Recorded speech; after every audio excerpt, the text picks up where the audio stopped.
Come on in.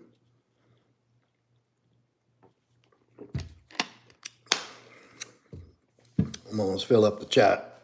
We got to get this thing on a roll.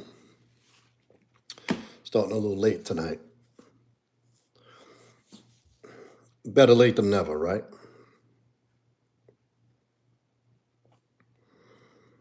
If you're just coming in, hit that like. Let the chat fill up and we'll get started. Fill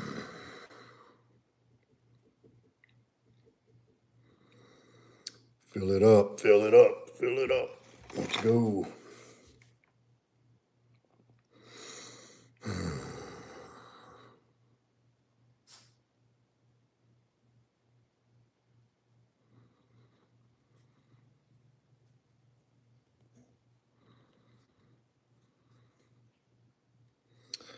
Come on in.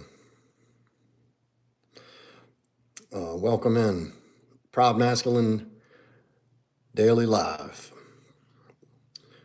We just getting started. I got in a little late tonight. I had jiu-jitsu, tough class, really tough class tonight. And we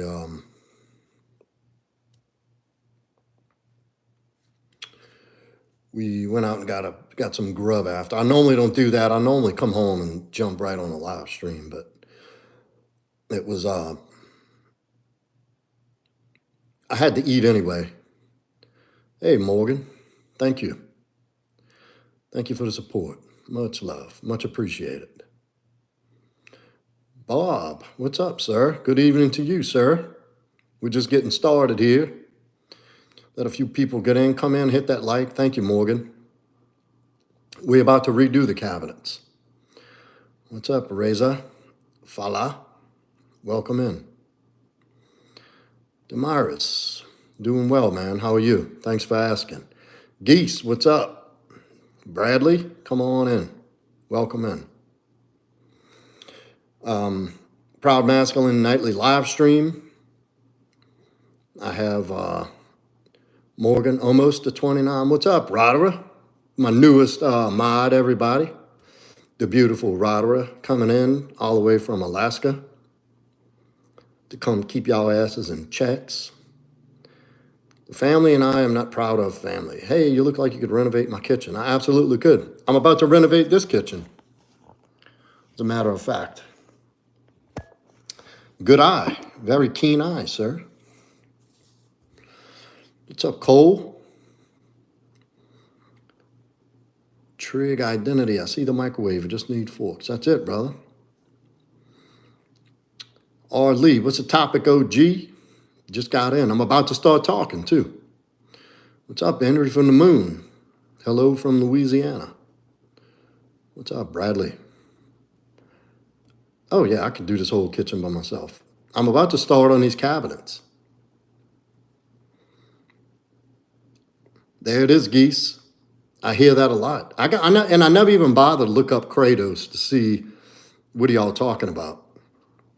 Maybe I need to look it up and see, because I hear that a lot. Yeah, I'm about to do this whole kitchen. I'm redoing the cabinets. Let's see.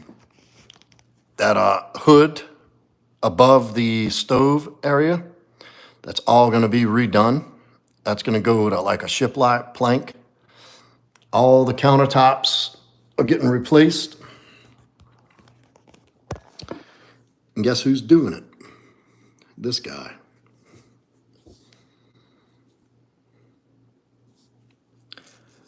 Do look like Kratos in God of War. Thank you, Envy. I don't know, Dom. You know how women are. They got to change shit around. So I told her I did that other room that I used to stream out of where the sofa is. Yeah, it is a big kitchen. I love big kitchens. I'll take a big kitchen. I spend a lot of time in the kitchen. Here in the South, people spend a lot of time in their kitchens. That's just a tradition. Well, you from the South, you know. Question for you. Do you identify as a white Christian or as a Greek god on your tax return? I usually lean towards Greek god. There's a You get a little extra something back for that. TKR, testosterone if it was a person. Well, thank you. I'm going to pen that comment. That's a great compliment. Thank you. That's what I strive to be. That's what I was thinking. If testosterone were a person, what would he look like? And this is what I came up with. So it must have worked. Thank you. But, yeah, it is a big kitchen. Well, look, I did a live from the truck the other day. Well, then I just won't get a tax return. I'd rather be a heathen than just some regular ass cracker. Roderick, why'd you delete that? They were just playing. Sorry. There you go. Uh-oh, you got deleted everywhere. Oh, well. Roderick must not have liked your comments. I am a bit of a heathen, though, so. Dom, you don't have to tell me. That's all custom wood cabinets. There's a 99.96 chance you're from Texas. Close. A little to the east. A little bit to the east, and you'll be where I'm from. So yeah, anyway, let's roll into it, because I don't want to, I have my mod in here. She's going to be policing the chat. So this is how I do it. I usually go on a topic. Feel free to ask questions, comment, contribute, whatever you want to do. Just keep it respectful. If you're going to be funny, be funny. Don't be corny and shit. At least say something interesting. Feel free to talk about anything you want. Questions about the topic. But I'll hold the chat. So if I don't answer you right away, it's because I'm froze the chat for me, so I don't have to look at it. I have a mod in here who knows how it goes. So if you have something pressing that you want, if you put it in a super chat, I'll see it. Then I'll go straight to it. And that's kind of what I do to incentivize the super chats and the donations, because I do accept donations gratefully. It goes right back into the channel, helps grow the channel. I'm here by myself. I don't have any sponsors or anything like that. So, but it is appreciated. It will go back into the channel. So if you do have a super chat, and I'll answer your question or come to your comment right away. So y'all know I did a video about perception the other day, and how life happens to you as how you perceive. Because there can be one circumstance that could be seen or viewed from many different angles according to the person's perception, right? So you could be in a rut, so to speak, and having some tough time, and it just seems like every direction you move in, every step you take, it just seems like, you know, shit just keeps eluding you. And you're wondering, like, what the hell? I'm trying my ass off. I'm working hard. I'm doing all the right things as a good human being. I'm living within my moral code. I'm being, you know, godlike as far as being able to give charitably as I can. I'm working hard. I'm contributing to the important people in my life. I'm contributing to my life. Like, I'm doing all the right things. You know, why does it seem like everywhere I turn, it's chaos? It's not going my way. Shit's backsliding. I'm not getting appreciated. Like, all these things that go into somebody's head and your mind when you're in a rut. And that's one angle to look at that.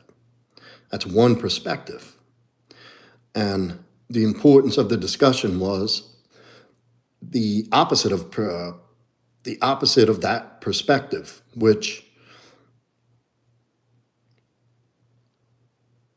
is simply because you can't always control what happens to you day in and day out.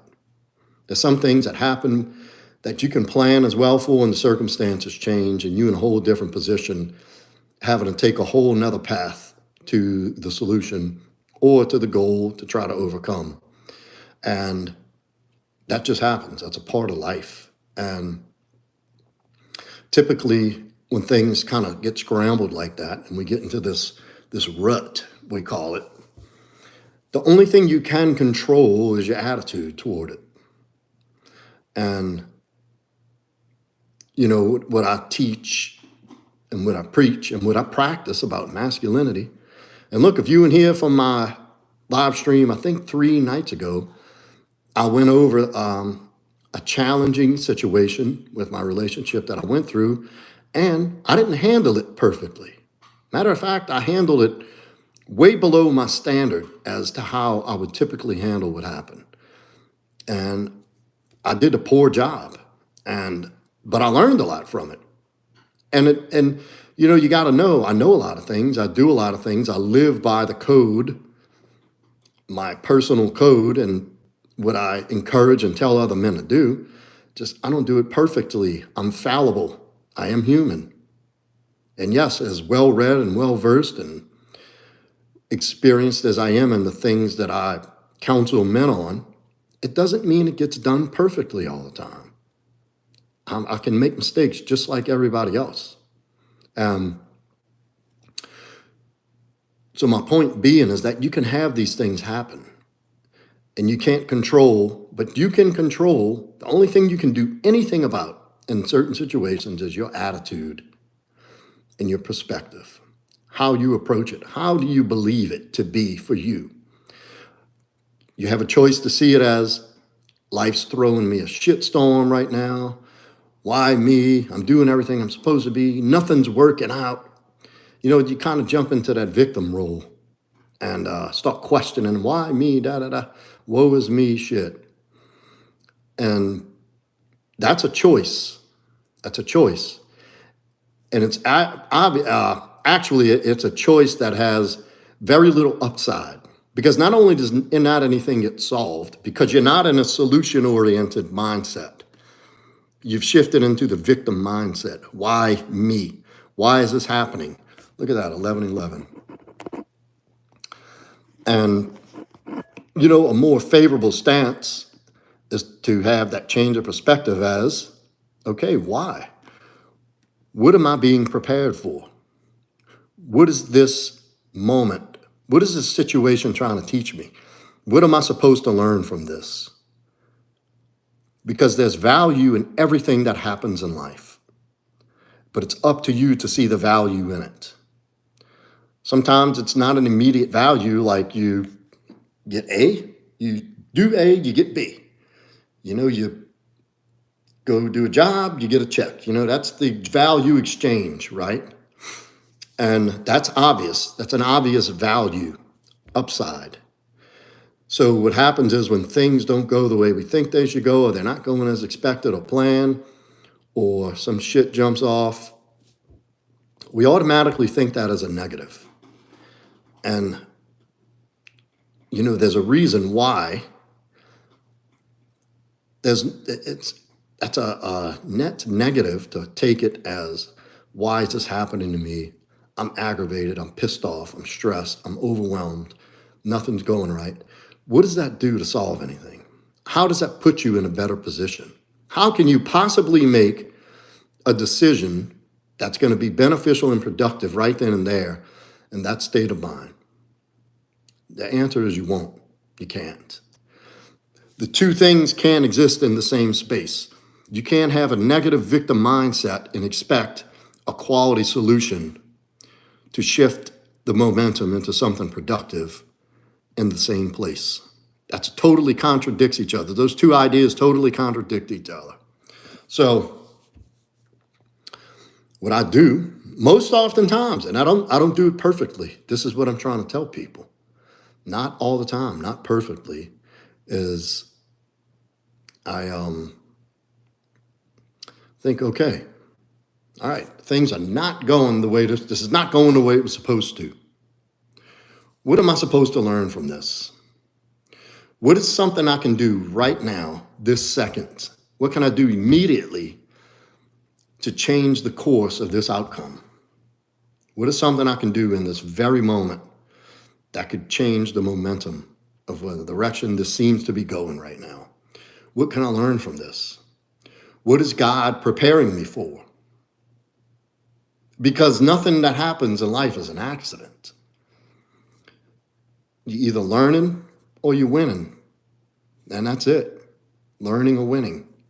And these things that come across as perceived failures or shit goes off the rails, that's just an opportunity to learn something better.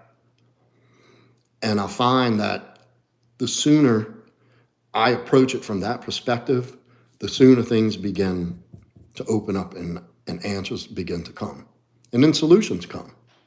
Because now I'm in a solution-oriented mindset where, and in that mindset, the next action to take will come. It'll never come when you're trying to backtrack and figure out what the problem is. The problem or the mistake you made will reveal itself as you go forward and complete the task or overcome the situation. The mistake you made will come out in the wash. This is why it's a learning opportunity, because you get to learn about, if you stay focused on the problem that is in the moment and try to figure out why am I going like this, you're never going to get an answer. All you're going to get is more chaos, more overwhelm, because the situation is going to stay the same and it's just going to drag it out longer and longer and longer. So when I say perspective is a choice, it is. If you got something that's going unfavorably in life, you have an opportunity to see it as an opportunity to learn. It's preparing you for something. Obviously, something didn't go the way you intended it there. That's obvious. That doesn't need to be stated, nor does that need to be the focus of the moment. The focus is what is the next step? Good quality questions. What can I do right now? If I don't do anything, what is the consequence of me not doing anything about this right now? Also, what is the consequence if I do start taking action? Then you can start moving forward through the situation. So, and that's the only thing you have control over in these moments.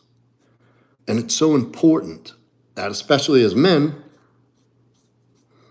you adopt and develop and cultivate and internalize that mindset. That's your default position as problem solver. And then no matter what comes across your plate, you're going to get some kind of answer. You're going to get a solution. You're going to get a path forward. Then you can begin. But it all starts with that decision. And that first question, that decision, I'm either going to be a victim or I'm going to solve this problem. Typically, 9 times out of 10, because sometimes I fall into it and I'm like, fuck, nothing's going right. This ain't, and I'm pissed off at something or somebody and I'm aggravated. But most oftentimes, I just stop and pray.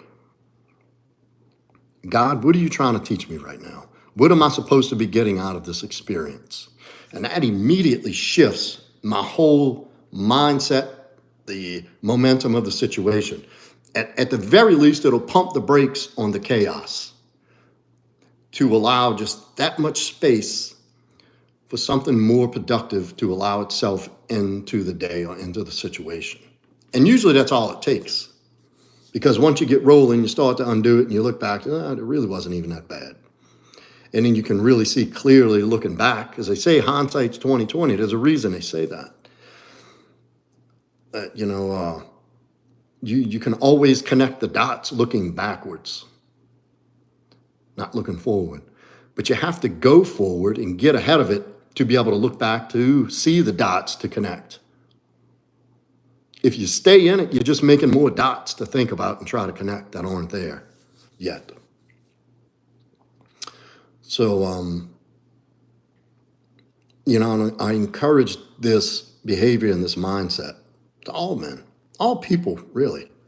But, this is a male-centric channel. And, I'm working with a client right now. And he's, like, his language, his self-talk is just not good. He says things like, hey, I noticed a stupid question. I'm like, stop, pause. What did you just say? Well, this is probably obvious, but I'm like, no, it's not a stupid question. No, you're not weird. No, you're probably not. Like this guy, his whole story and his internal monologue is this isn't going to work, basically from the jump. He dooms himself to failure before he even begins anything just by the way he talks to himself.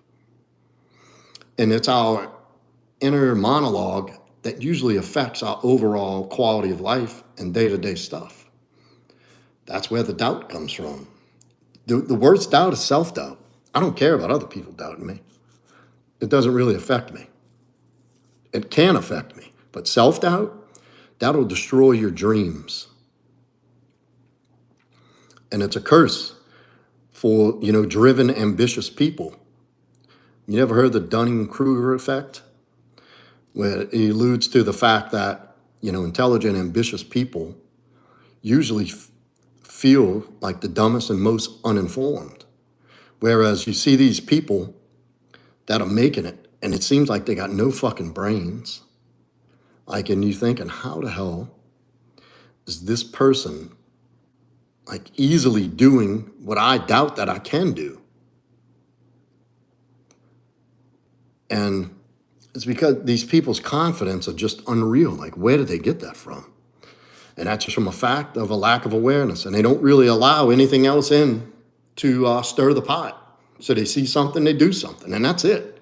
And that's proof that it's all about mindset. It's all about perspective. Some people, and this is true. This is a proven thing. This is not me giving an anecdotal guess. This is proof. This is studied that these people with lower intelligence have the ability to just bypass all kinds of negative outcomes, possibilities, and just straight to the fucking task at hand and get to it and do well with it. It's amazing. And because I'll tell you, man, self-doubt is no joke. And if you do experience self-doubt, this is something that's critical to having an amazing quality of life that you get under control and learn to work through. Because you're going to have doubt no matter what. The difference between people who are successful and people who don't ever make it is that they work through the self-doubt. They have the self-doubt, but they do it anyway. And that's amazing. So it is possible. And it's not abnormal to have self-doubt. Everybody's going to experience it at some point, especially when you wandering to some new, unfamiliar territory. And that's another thing, the uncertainty. That comes along with it. That comes along with the price. Everything we do has a price to pay. It's a trade-off. Everything's a trade-off. Now, you could have this really comfortable, mediocre life. And if you do and you like that, that's fine. But I'm not built like that. And I know people who do, and they're just happy as can be, as it seems anyway. I don't understand. I can't identify with that. But in order for me to achieve and get where I want to go, I have to step into a lot of new situations with no information or very little. And so what does that leave on the other end? There's a bunch of uncertainty. How is this going to work out? I have no idea. I got to take the chance on myself. I got to take the risk. And so you have to get comfortable with uncertainty. Even if you're not comfortable with it, you at least got to be willing to step into it. Or you'll never see the change that you're shooting for and the stuff you desire. Because nothing is going to be there waiting on you to just get it.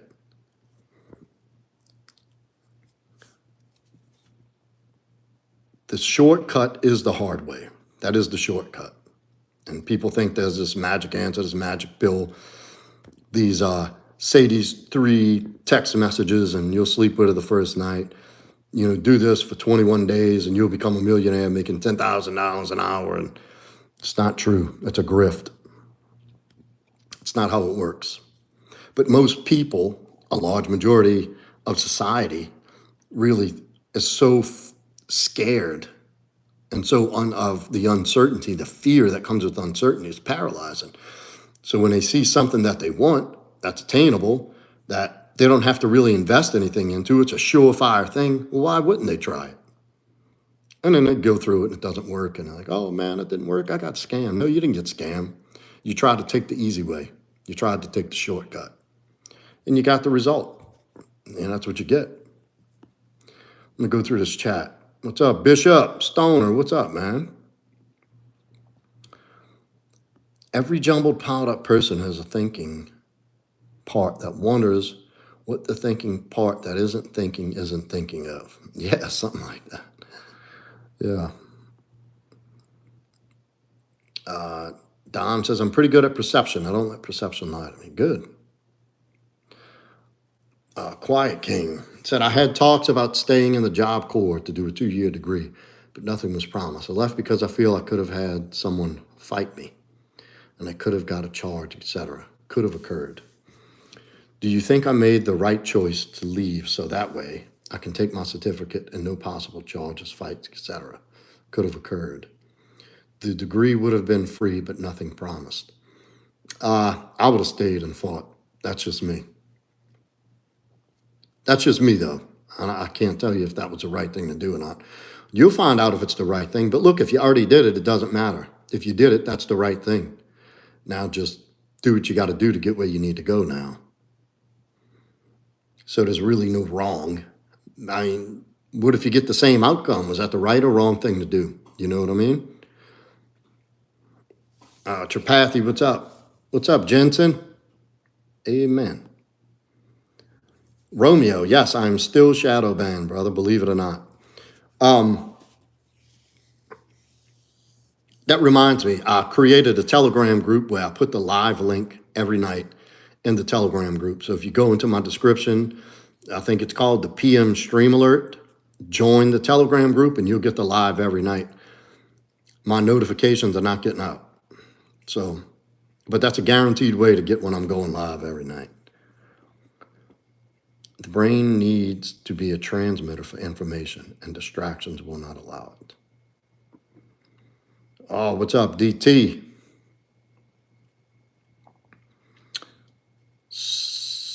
Sarab. What if you have self-doubt and still don't quit the work at hand? Yes, you keep doing it anyway. All right, Sarab, here we go. Great question. Do you embrace uncertainty? I'm going to pin that because that's a really good question. Do you embrace uncertainty? Uh-oh, what happened?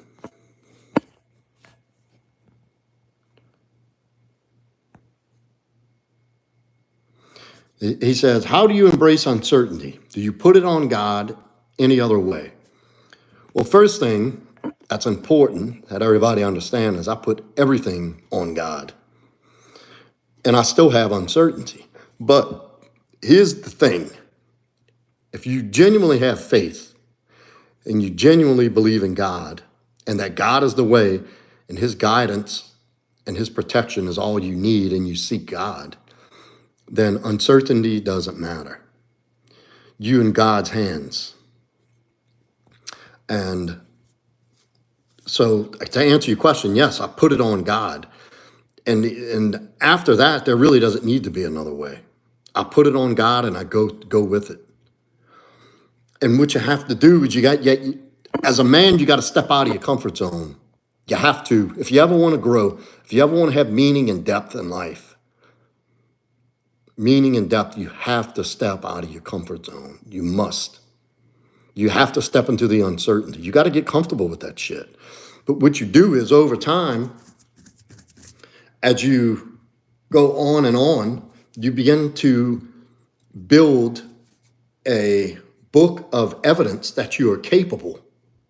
This is why it's so important that you do things to challenge yourself, to prove that you can overcome this shit, which in turn quiets the self-doubt and makes the uncertainty less scary. There's always going to be doubt. There's always going to be uncertainty. And that's Like I just said, that's like the number one thing that holds people back. And you got to really just think like, what is the worst case scenario? If I take this big job that I've never done before, what's the worst case? I don't get it done and I'll lose money. So what? Then I'll make more money next time. And I'll come out more informed as to what to do. But if you put yourself in positions where you are uncertain and doubted and went through with it anyway and succeeded and accomplished what it was you wanted to accomplish, what does that do? That reinforces that you really don't have anything to be afraid of, that you're capable, you're competent. And through competence, repeated competence, displays of competence, you begin to build confidence. When you build the confidence, you see how that works? It's a snowball. And as you build confidence at one area, you get really good at it. Then you try something else that you're uncertain about, that you kind of doubt maybe if you can do it or not. That's the way you do it. I call that stacking W's, stacking wins, little victories, everything you see that challenges you, where your first reaction is, I don't know if I can do that, do it. I tell this guys when they start dating, my clients who start dating, I say, look, we go through about a week or two of different exercises and practices. Then I say, look, it's time to go start talking to women. Like, I don't know about getting rejected. I get really anxious. So yeah, I know. Good. That's what I want. So there's a way I help men overcome that. And one of the things is I have this thing called the 3-second rule. Go out in public on purpose, a mall, an event, a social gathering, wherever you might go, where there's women around, which is everywhere in society. And you spot a pretty girl that you like. Once you turn toward her and you decide, like, I want to go meet her, you have 3 seconds to get off the mark. And once you start walking toward her, you cannot turn around. You cannot go away from her. You have to make eye contact and walk. You don't walk up to her like forcefully, but you make your way up. You kind of come in from the side a little bit. It's less imposing and less threatening. You know, women have a biological reaction to men coming directly at them face to face. But then you must go talk to her. I don't care if you walk up to her and said, hey, I just wanted to come say hi. I don't care what you do. I'm not saying you got to marry her, but I'm saying you're going to go left foot, right foot. You're going to overcome your fucking fear of being rejected and get used to that and get comfortable with the uncertainty and work through your doubt at the same time. And this is why we do it. So you can apply that to anything. Great question. What's up, Mishra? DT said, all the lives of others that you have changed for the good. You're doing God's work. Amen, DT. Thank you, brother. My man. My first mod there, y'all. DT in the house. We don't get to see him as often. What up, B? That 3-second rule got real good with my current job. What's up, baby blue? B says, my coworkers can't believe it. LOL. Yeah, man, that's no joke. That's something I've done. I started years ago. Eric, what's up, brother? Everybody, say hi to Eric. How are you doing, man? Great to see you. Eric's got some stuff going on, fellas and ladies. Everybody give him a wood up in the chat. Welcome him back.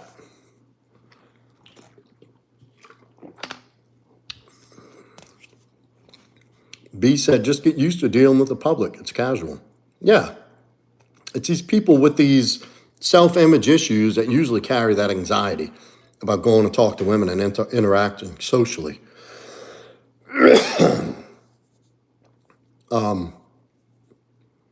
You know, a lot of the time it's just paralysis by analysis. It's overthinking and procrastinating.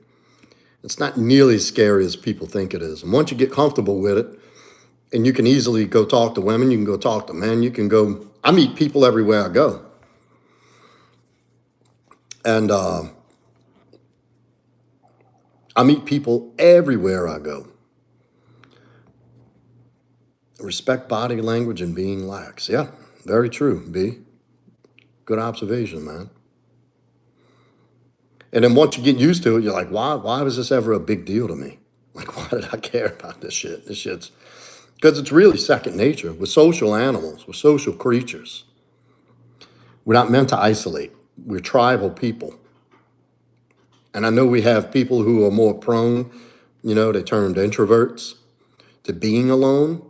But even introverts crave social interaction and attention from other people.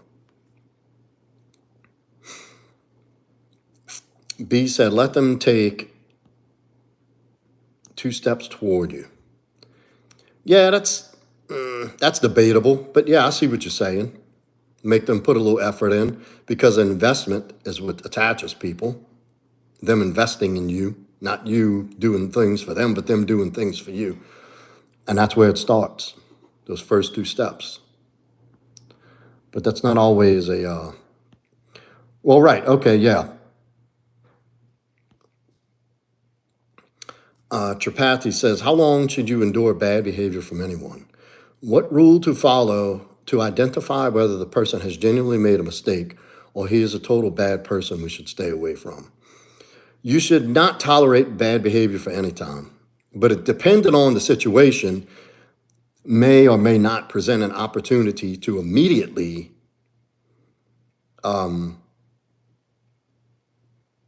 look deeper into it to see what's going on. In a professional setting, you might not be able to check his ass right there. Or you might have to do it a little bit more, with a little bit more finesse. Like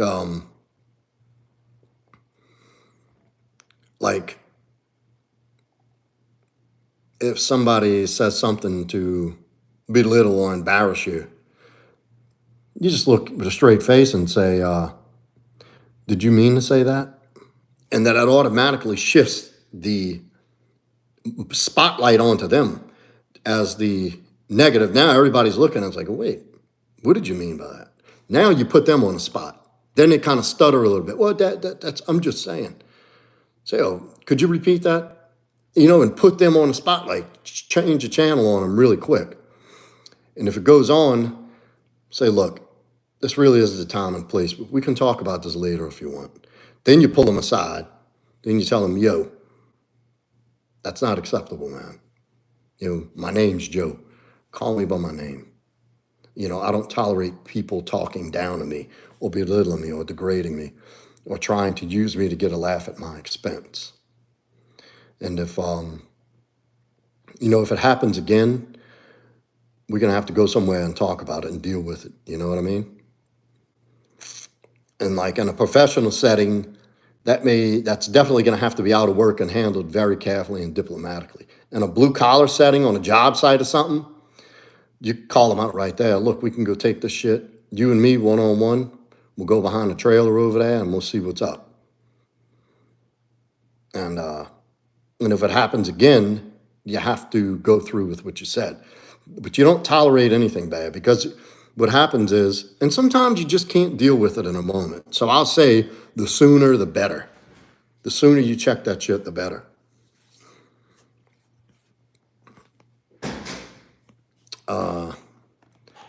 B said, heavy boundaries in the workplace immediately. Yeah, absolutely. Eric said, as long as the testing goes well, Tuesday, March 23rd, I'll have a half-used new kidney. Registry found a donor. That's awesome, brother. Great news.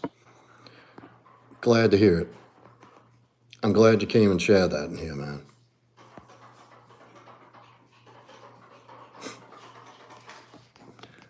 What you doing, baby? Yeah, great. Everybody, my lovely's home. She's going to come jump on the live stream with me Yeah. after she eats her yogurt. Well, that's great news, Eric. Glad to hear it. Tripathi, putting him on the spot is a great way. Thanks, Joe, for answering. You're welcome, brother. And it is good. That is a good way. You know, because this is how the brain of these people work, that they think they want the attention. They really want the recognition that you're getting, but they're not getting it, so they want to try to take it from you in a negative way.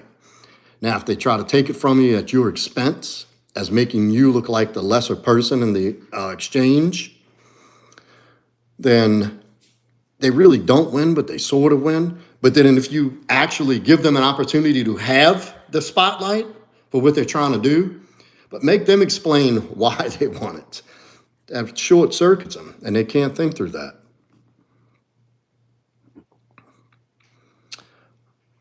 But yeah, it is a great way to resolve that.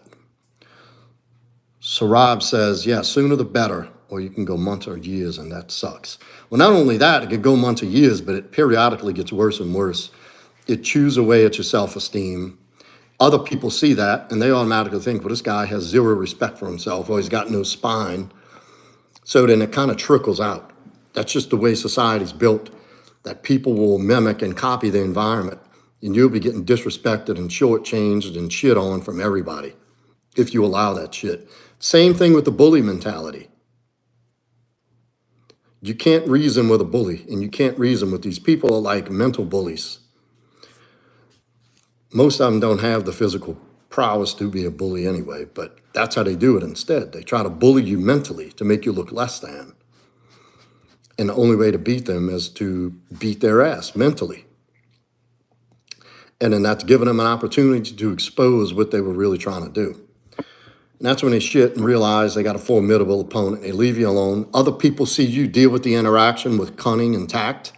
They leave you alone. Like, okay, yeah, that dude's a stand-up guy.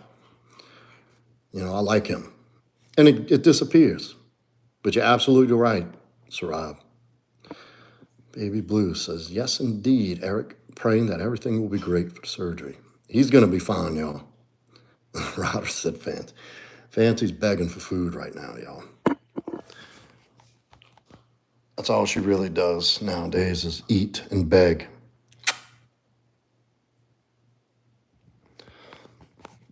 A dog will eat every 5 minutes if you let her. Baby Blue, Ryder, everybody says hi, Mrs. Proud. Eric says, I want you all to know that Joe's checked in on me periodically. He only knows me from this channel. In doing so, you have given me strength and courage knowing that people just like you take tea. Well, thank you, man. I wish there was more I could do genuinely. And, you know, you've been a huge contributor on here. Between modding, you know, your topics, all your experience, and just the fact that you were a good, solid dude, a family man, I love that. And your kids and your wife are very lucky people. And I wish you all the best. And I genuinely wish there was something I can do to help you. So if it just means checking in on you now and then to make sure you got your head up, fighting a good fight, that's what I'll do. And keep you in my prayers, brother. The time out of your day to remember to thank me, help me get through the roughest thing on it. Wow, that's awesome. Thank you, man. Good, I hope you don't forget it. Thank you. You had me pretty upset in the beginning, dude, I got to tell you. That hit me hard.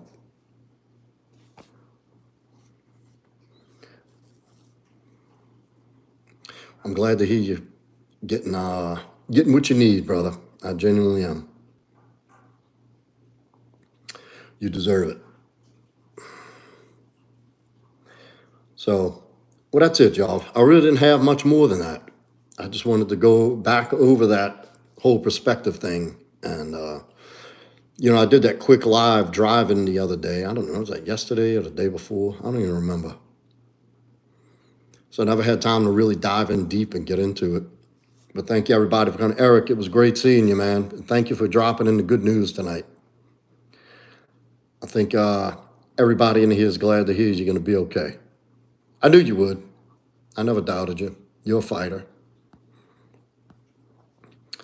And thank you, everybody who's sent the well wishes and supported that when I brought it up. I'm sure all that accumulation has helped him.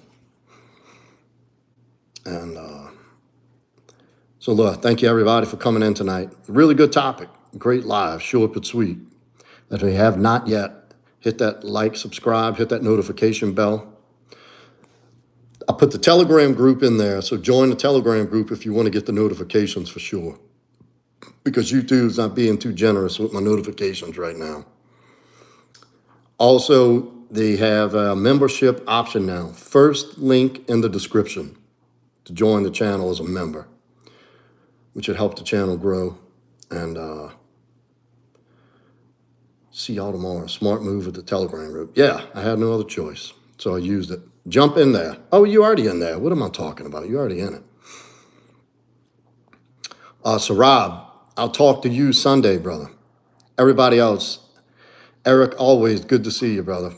Really good, man. Radhara, DT, B, Tripathi, everybody coming in, participating tonight. Thank you. And we'll see y'all tomorrow. Join the Telegram so you can get the notification. I'll send the link out tomorrow before I start.